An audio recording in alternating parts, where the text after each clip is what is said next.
This is The Energy Show with REI Energy. Energize your investments and maximize your tax deductions. Here's Mike Mauceli. My name is Mike Mauceli, and this is The Energy Show with REI Energy, where we're energizing your investments and maximizing your tax deductions. Today, we're going to be discussing the future of oil jobs, and you're going to discover how green activists and politicians are shaming aspiring oil and gas workers into finding new careers.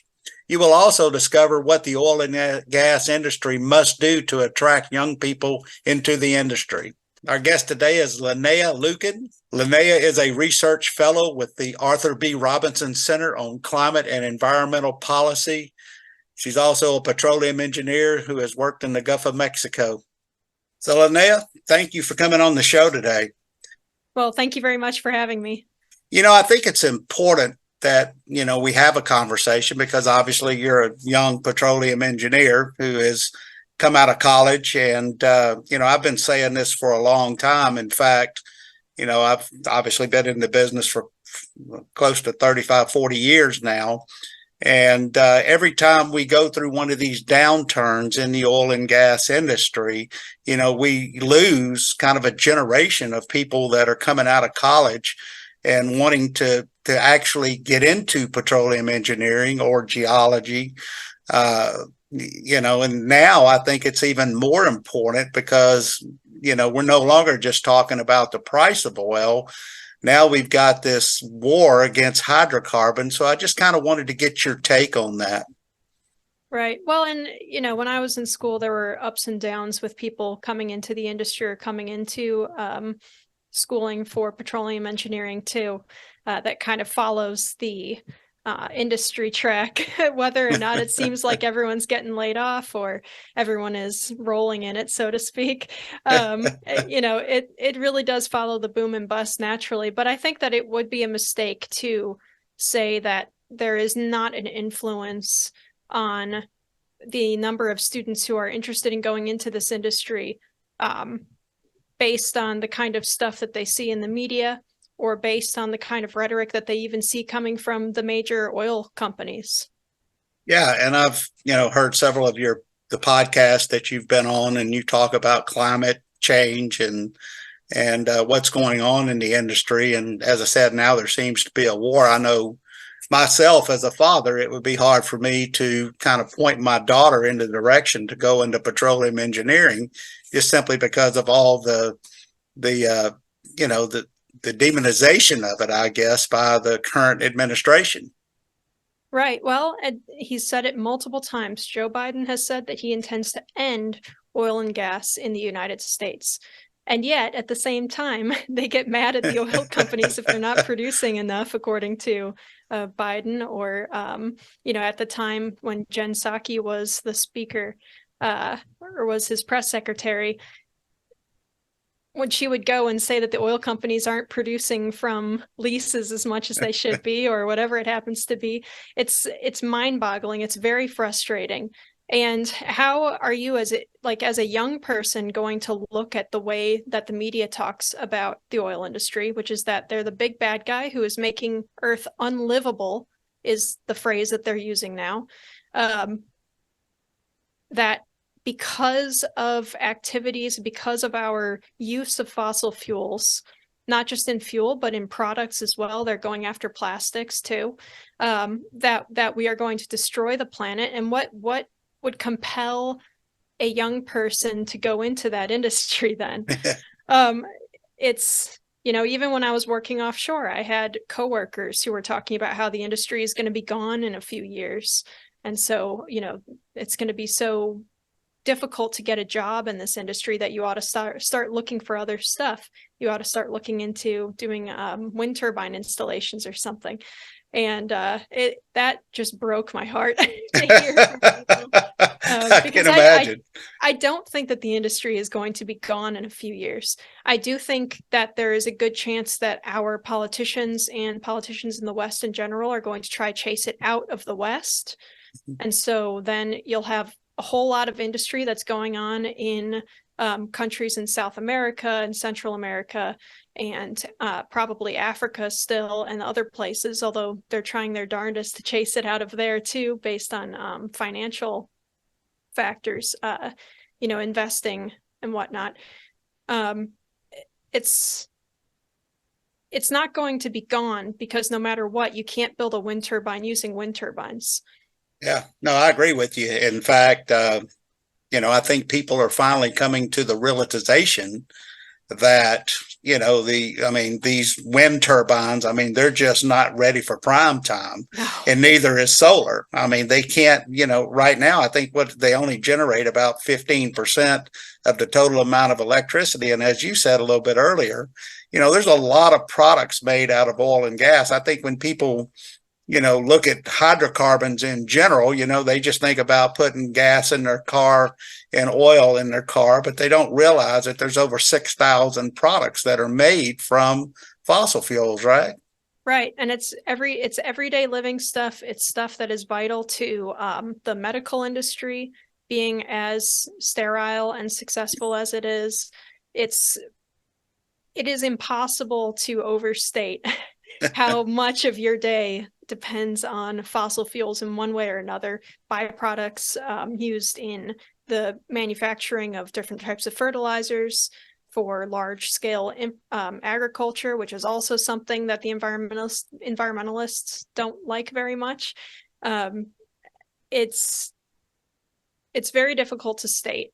And I would say that all people need to do to look at the influence of fossil fuels on agriculture is to look at what happened in Sri Lanka a couple of years ago, which was they banned artificial pesticides and artificial fertilizers that are made with usually natural gas byproducts.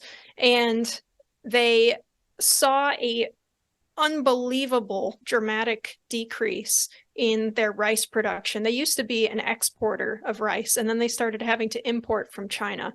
And people were starving, and they burned the president's house down, and there were riots. It did not go well for them. So we do not want to emulate that here. No, it sounds like it. And, one of the things when early on in my career, we drilled a large concession in Argentina. And I think one of the light came on for myself was that, we were sitting in a restaurant in the northwest basin of Argentina, which is up in the northern part of the country. And, their total electricity at that time came from, water power or hydroelectric. And during the times when there were droughts, the service company representative told me that, they've had people actually die on the operating table because they didn't have enough electricity to complete a surgery. And so then he was telling us how, important this natural gas that we were drilling for in the Northwest Basin was to the, surrounding communities. And so it was very important to understand that, oil and gas does supply reliable energy, especially to developing nations. Right. And I think it's so important that oil companies, especially the larger ones that get more press, push that point. And they've really, in my opinion, there's been somewhat of a failure on that point. You go to a BP website, Chevron website, Exxon website, the first thing that pops up is we're committed to net zero, or we're going to go to a zero carbon energy.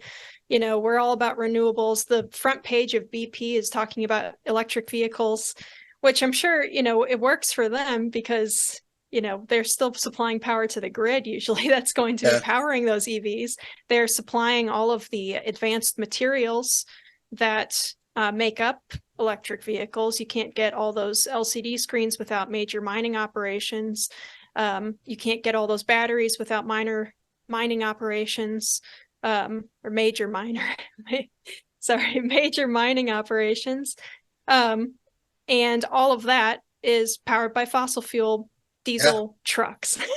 You cannot do anything at a reasonable scale without it, which is why a lot of our opponents in this fight against net zero, from my perspective anyway, are starting to talk about degrowth. They're starting to talk about learning to live with less in order to reduce emissions. Well, I don't know about you, but I don't want to live with less. No, definitely not. I think, at this point in the growth of humanity, I mean, we're at close to 7 billion people now in the world.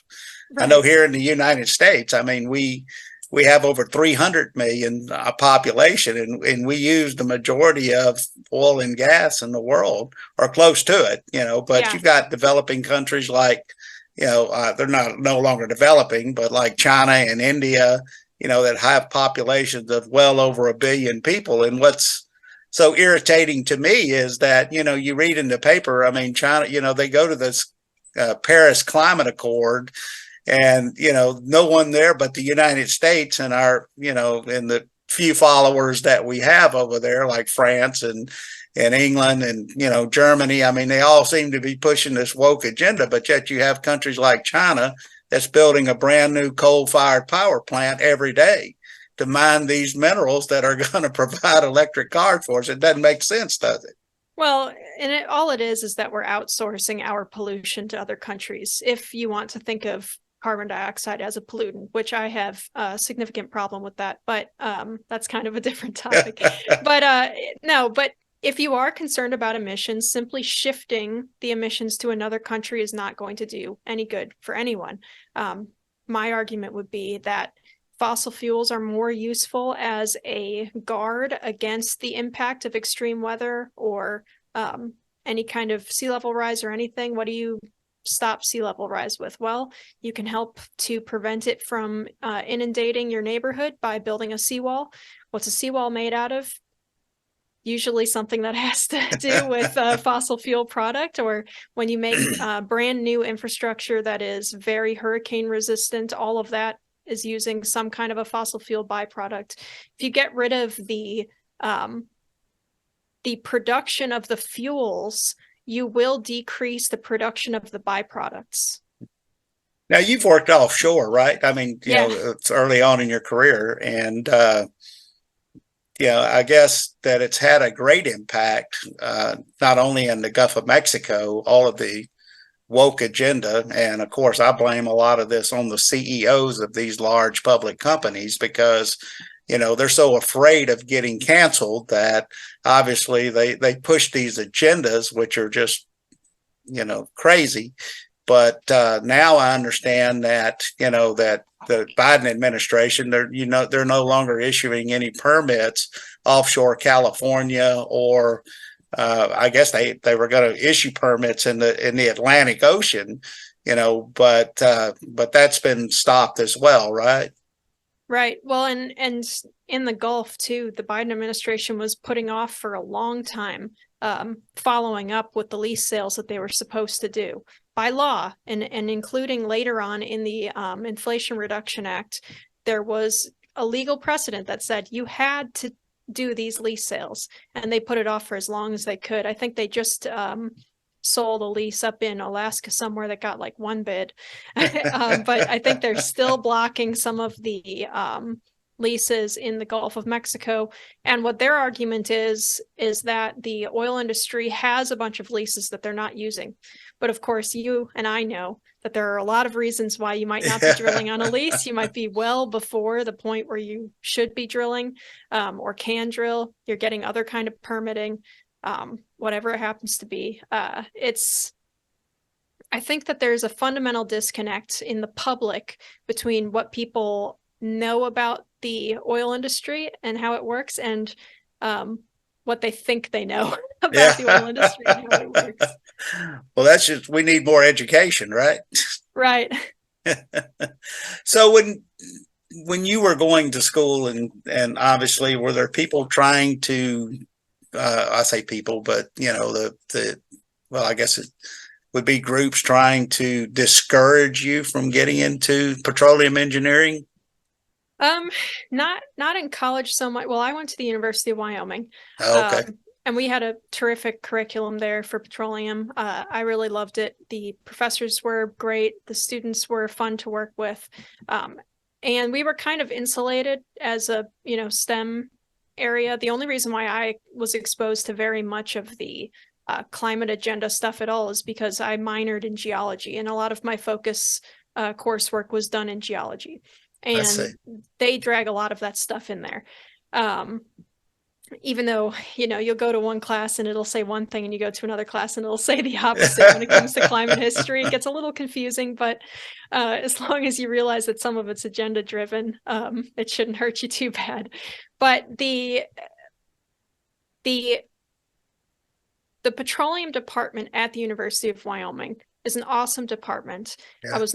I did not feel discouraged there, although my day one intro class, our professor told us, and this was our good, splash of cold water realism moment. He said, if you are going to go through with this, be prepared to be laid off every 5 to 7 years.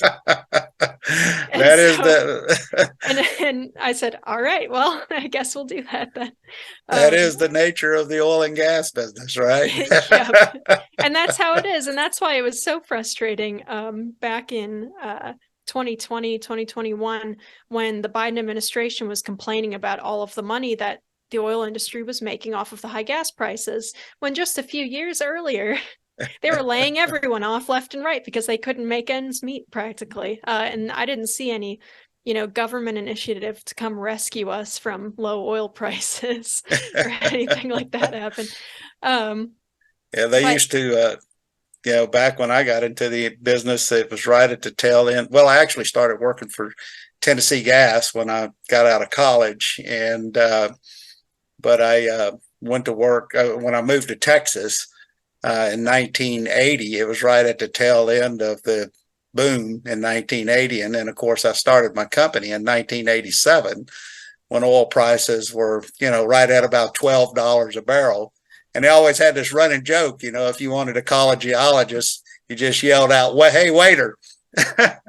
Yeah, that sounds about right.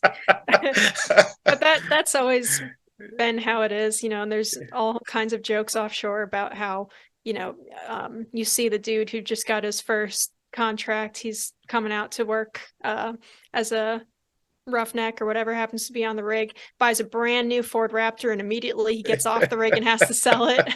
Yeah. Like it's that fast sometimes. And I was offshore at the time when we went to minus $30 a barrel. Wow. And that was a fun moment. Pretty much everyone was staring at a television screen or computer monitor, watching that happen. So I agree with you. So getting back to talking about wind and solar, because obviously that seems to be the big push. And, I think if people were actually serious about going green, there would be a bigger push for nuclear energy, but obviously I think there's a lot of money being made off of this whole green agenda. I know Al Gore's made a fortune off of it. And then you have all these environmentalists fly all over the world in these big jets and, to basically talk about what the public should do, but not for what they should do. And it comes to my point that, they build these now. There's a big push for these offshore wind farms that are supposedly, 60, almost 60 stories high, these windmills that they're building. But what do they do? What is the life of these types of windmills? And, how do you dispose of them once they deteriorate? Well, so far from the research that I've done, the life is not anywhere near what they expected it to be. They talk about when it comes to wind and solar, they'll say you have like a 30-year life on a lot of these. And it ends up being quite a bit shorter than that most of the time, half or less. And especially for onshore. Offshore, I'm not sure, because we haven't had them for quite as long, I don't think. I think over in Europe, they've had them a bit longer than we have. But these offshore ones, it's hard to overstate how large these things are, too. And part of the problem that they're having off of the Atlantic is that the process of installing them, the driving that they have to do, seems to be causing some pretty major problems for the North Atlantic right whale, which I see. is an endangered species, and they are showing up beached all over the place right now, largely probably because of that, and because it's driving them into more commonly traveled shipping lanes, and so they're getting struck by boats more. I see. And so, and I look at that and I think about, the Gulf of Mexico, which people cry about all the time because they think that it's ugly to see a bunch of rigs out there. But the biodiversity in the Gulf of Mexico surrounding the rigs is phenomenal to see. Anyone who lives in Texas who likes to go fishing knows, some of the best fishing in the world is probably off of those deep water rigs in the Gulf.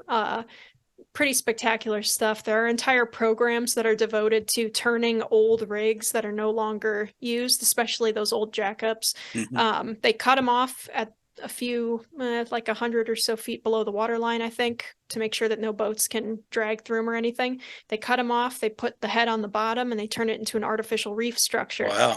And they're preserving some rare corals that way. Yeah, realistically, I mean, that's pretty shallow water out there where those rigs are, right? Yeah, well, the jackups and stuff, that's pretty shallow. I was in deep water, so we were our rig was more like a boat, like a ship, rather than it was a drill ship rather than any kind of a semi-sub or anything. So that was fun. Those things are it's amazing, the engineering. My father-in-law, he's an electrical engineer, and he has designed a number of those ships and drill ships, and he always tells me the story about them, how it's just a lot of engineering, and it's just amazing how those things operate and are able to stay positioned over the well, over the wellhead. Yeah, it's all good and fun with all those. It's a GPS coordinated thrusters, as well as physical lines down to the seafloor that keep them over the wellhead. And it's all well and good until you are in one of the rooms that's right next to one of the thrusters trying to sleep, and one of those suckers kicks on. That's a whole different kind of adventure there. So is that what you wanted to major in, was offshore, or basically? Yeah, well, I didn't really know. I knew that I wanted to be on the upstream side, but I didn't know exactly where I wanted to be. I figured I would probably stay in Wyoming, or maybe go to Midland, just because there seemed like there were a lot of jobs there. And then I had a talk that was given at our SPE chapter by a gentleman named Joe Limeculer, who is at the time he worked for, I can't remember just now. But he came out and he talked to us about the technology offshore. And I think he said something along the lines of the technology offshore is something like, the kind of technology that you use to go to the moon or something. I mean, it is a totally different animal. It's a totally different animal than what you get on a land rig. And I thought, well, that's what I'd like to do then. And so I kind of pivoted my focus, and after I graduated, I picked up my little suitcase and I went to Houston and basically just pestered people at conferences until I got a job.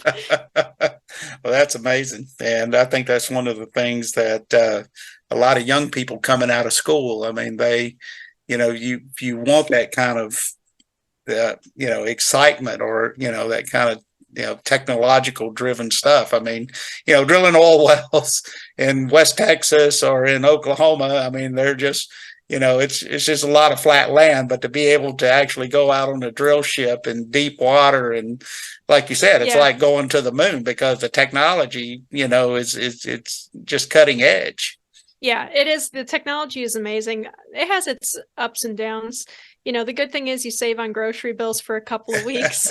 The bad thing is, once you are out there, you are out there for a couple of weeks. You're not going anywhere. You're not going to run to the 7-Eleven to pick up, a drink if they don't have what you want on the rig site. There's you are in place. You are working for weeks. Yeah. In states like Wyoming, I mean, I'm assuming that the people coming into the energy industry is still pretty robust. I mean, as far as students wanting to get into oil and gas, now I don't know if it's the same here in Texas. I mean, I know Texas is a pro oil and gas state, and I don't think Texas is ever going to, to try to move away from oil and gas. In fact, we've got a very good governor that has passed laws where, oil and natural gas will be the number one energy sources in Texas, even though I think we're either number one or number two in wind power as well. I mean, we're taking advantage of, and I think that's the proper thing to do, to take advantage of all technology, that we have. But people need to understand that, that these green energies, they're just not efficient enough to replace hydrocarbons like the administration would want you to believe. No, and they'll tell you that they have something of a capacity factor, like up to 40%. But when you look at the actual numbers of what's being produced and how much they're producing, they are not, wind and solar are not making a 40% capacity energy generation. They're somewhere between probably 15 and 30. It's really not very good at all. And like you said a little bit ago, I think it's telling that all of the money is in wind and solar, when things like nuclear and geothermal, which have a much smaller footprint, are not getting anywhere near the attention. Yeah, and of course, the administration says, "Oh, we want oil and gas, we want, nuclear," but it all comes down to the permitting process, right? I mean, if you're going to have to sit there and wait 10 or 12 years, and I think that's one of the biggest reasons why we have oil and gas prices here, high oil and gas prices here in the United States, is because we lack refineries. And, who's going to go out and invest $1 billion to build a refinery if you've got an administration that's trying to put the business, put the oil, put you out of business all the time, right? Well, and I think Texas is one of the few states that you might actually be able to put a new refinery in, because Texas has, very little federal owned land. The feds can't really say no to them putting in new pipeline infrastructure, because I think part of the reason why we have a hard time putting up new refineries isn't just for the refinery permitting, but it's for the pipeline infrastructure to deliver to and from the refinery. And that pipeline, if it has to go through any kind of federal land or unfriendly state land, it's not going to happen. So there's no point in putting a refinery out there that's like an island with nothing coming to and from it. But Texas, I know you've got a couple of new LNG terminals that have come on, a couple of new expanded pipelines down there in the Houston area. And that's terrific to see. A lot of it is in spite of the Biden administration.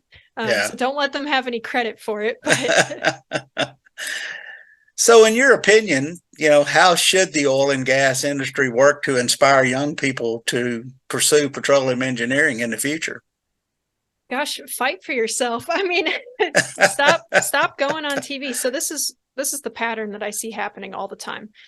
You'll get a CEO from one of the majors that'll go on Morning Joe, or they'll go on some kind of a very left-leaning program, and they will talk continuously about net zero. They will talk about how, we're being so green, we're doing this, we're doing that. They're going to promote if it's Exxon, they're promoting their offshore wind installations. If it's whatever, they go on there. And then after they do that, and after they talk about how they're all for increased methane regulation and that kind of thing, and then when they turn around and see the Biden administration put in place way stronger regulations, or outright bans in some cases, or refuse to make any kind of put up any lease sales that they're supposed to put up, they're mad about it. And they write a strongly worded letter and they say, I can't believe that you guys are, so anti-oil and gas. We power your economy, blah, blah, blah. This is not going to work anymore. You cannot be surprised that a administration that has expressed outright hostility towards the oil industry, you cannot be surprised that they are going to act on their hostility. Yeah. They need to promote the benefits of their product. They need to promote the fact that nothing that you have in front of you would be possible without oil and gas, nor will it be able to continue without oil and gas. Because what are those wind turbines made out of? Largely fiberglass and cement. How do you make fiberglass? It's in the oil product. Right. You cannot get away from it. And people need to realize that there's all these people who are very into the idea of a total electrified grid. All of your stoves should be electric, as I believe you talked about on your last episode of your podcast. Right. Electric stove, they want your car to be electric, all of that. What's that going to do to the grid? It's going to put excess pressure on the grid. This is a degree of pressure on the grid that the Federal Energy Regulatory Committee and also our major grid companies have said cannot be kept up with renewables alone. So we need to have fossil fuels on the grid in order to power all of those electronics that you want to have. So I think that the oil companies need to push that point. Say, if you want to drive a Tesla, you need oil. Well, they need to have you going around to all these boards and, giving these pep talks to these CEOs and stuff. There's a couple of, there are, as you know very well in Texas, some very good company CEOs for smaller companies, especially. There are a couple of oil field service companies that have just rock star CEOs that have gone around and given them a what for. You've got a couple of good organizations, like I believe the Texas Oil and Gas Association, that stand up for themselves, the Louisiana Oil and Gas Association stand up for themselves. But it can't be done alone. You can have these smaller organizations, but we need to get some of the big guys on board. Yeah, and like you were saying earlier, I mean, people just need to start pushing back on it. And I think you're seeing that. I mean, it's the comment that you just made that, I mean, they seem to go out after this, backwards. I mean, if they truly wanted to have electric cars, electric stove, electric hot water heaters, then they should have built the grid first, right? Yeah, I mean, exactly. let's look at this thing realistically. I mean, well, and that's what a lot of our grid regulators have been saying. They've been saying we are going about this all wrong. Because our grid is aging in the first place. Regardless of what power source is behind it, our grid needs updating badly. But when you are adding that extra pressure onto it from the demand side, and you are not making up for it, they are closing coal plants before they get the renewables online.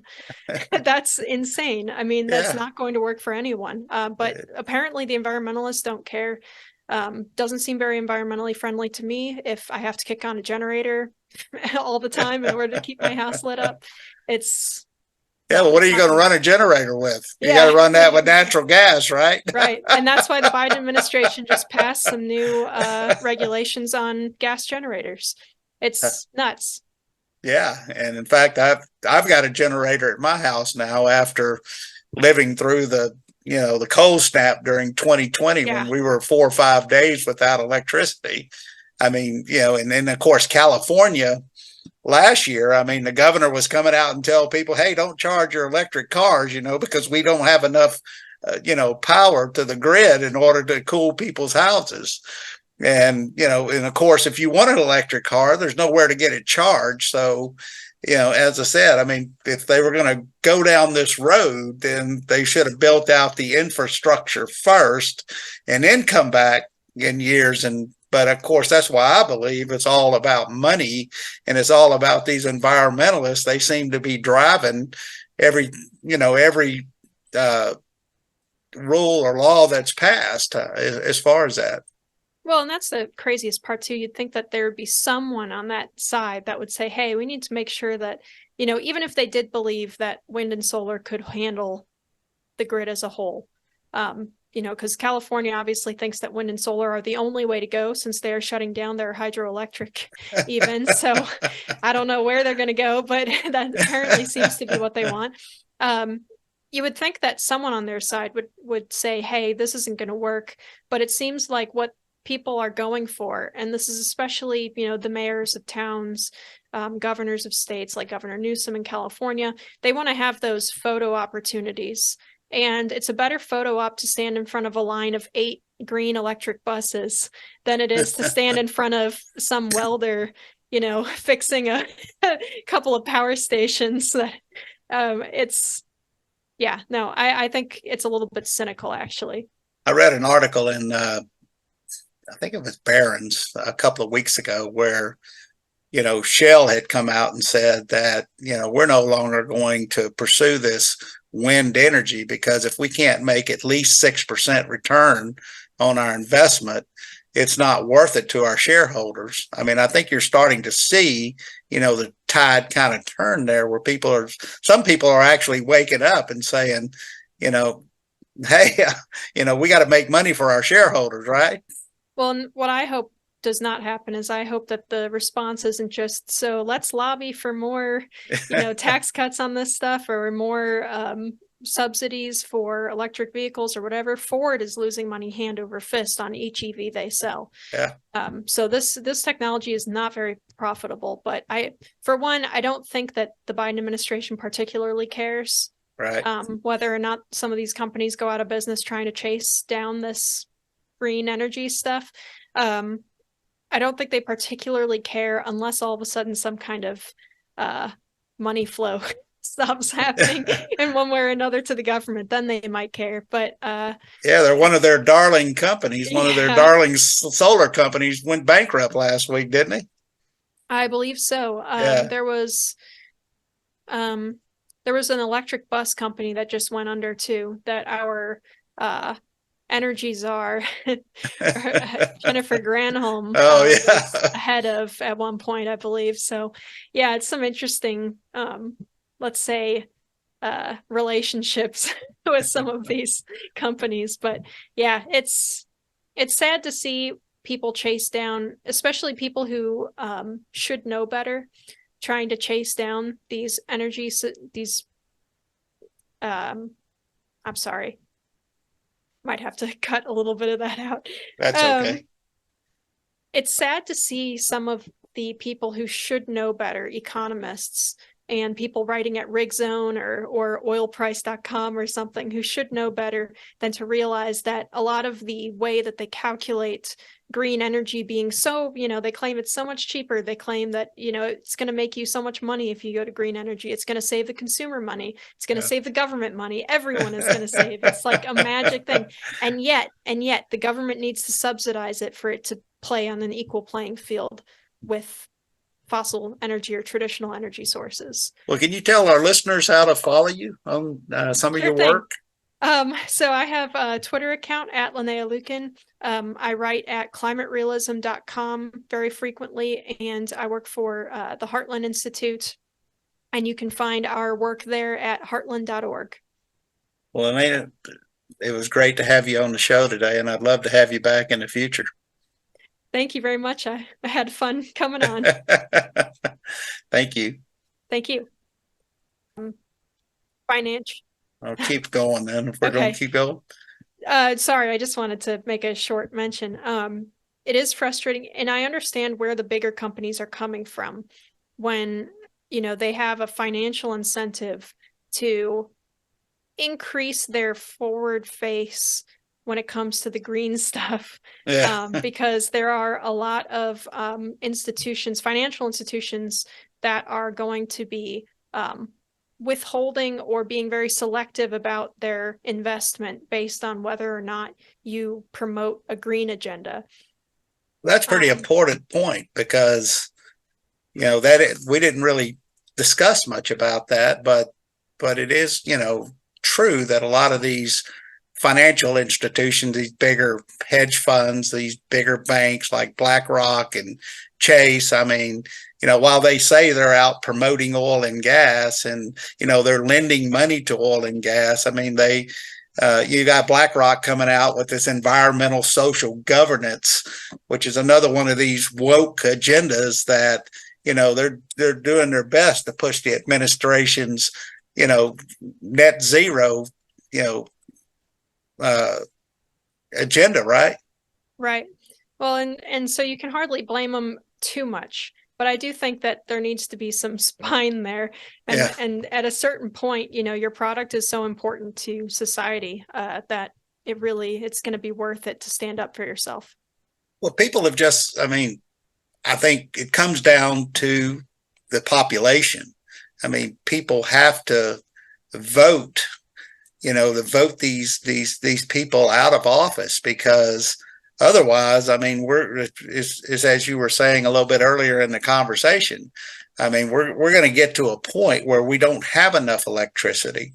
We don't have a grid that's strong enough, because we're trying to, charge all of these electric vehicles. In fact, you have now most of these car companies that they're all moving away from fossil fuels as far as that. So they're going to build out all these electric cars, and people aren't going to be able to charge them. And it doesn't hurt the wealthy, because a lot of people can afford to pay $100,000 for an automobile. The people that it actually hurts are the people that they claim they're trying to help, right? Right. Well, they're trying to push people who can't afford an electric car onto public transportation, which sounds all well and good if you live downtown or something and you don't have to do anything that involves carrying more than, 1 or 2 grocery bags, but it's not realistic for the average family. Yeah. In fact, I saw an interesting article yesterday, I think it was, that a guy had bought one of those F-150s Fords that was an electric truck, and he took his family on a vacation. He was pulling a trailer with it, and it ended up, he couldn't find a place to charge it. And, he didn't get the mileage that they said he would get. Of course, when you're pulling a trailer, that's kind of hard to get. So he ended up going to the Ford dealership and trading it in and buying a gas vehicle to finish his vacation with. Yeah. Well, there was a guy too a couple of years ago, maybe last winter, I want to say, that tried to do a trip, I think from Denver to Jackson Hole, and couldn't make it, an electric car, because the charge was so short when it's so cold. Yeah.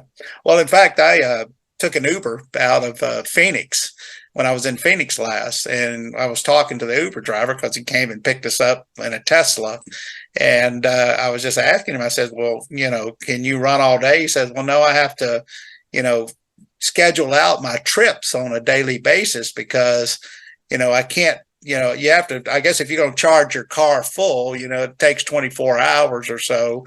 You can run around to these quick charges, but you don't get as much of a charge. And so he has to plan out his trip on where he's, picking people up on one side of town where they have these charging facilities. It's just crazy. Yeah. Well, I'm sorry for kind of dragging us back into another tangent there. No. Well, I enjoy it. Hey, I can go, for a while, but I know you're time limited, and so. But I sure enjoyed having you on the show today. Well, it's fun. I love talking about this stuff. It's really important. It's important because my generation and younger generations need to be able to arm themselves with the information that they need in order to understand what to vote for. There's these nice pie in the sky, we're going to have no pollution, we're going to all just drive electric cars and it's going to be beautiful, kind of ideas. And you get where they're coming from. And a lot of these young people that are protesting, about climate change, they don't realize what they're asking for is not something that's feasible with current technology. Well, I agree with you. And you can't build infrastructure out on something that hasn't been invented yet. So it's not a good situation to be in. Well, thanks again for coming on the show. I really appreciate it. Thank you. You've been listening to The Energy Show with REI Energy. Energize your investments and maximize your tax deductions. To learn more, go to reienergy.com.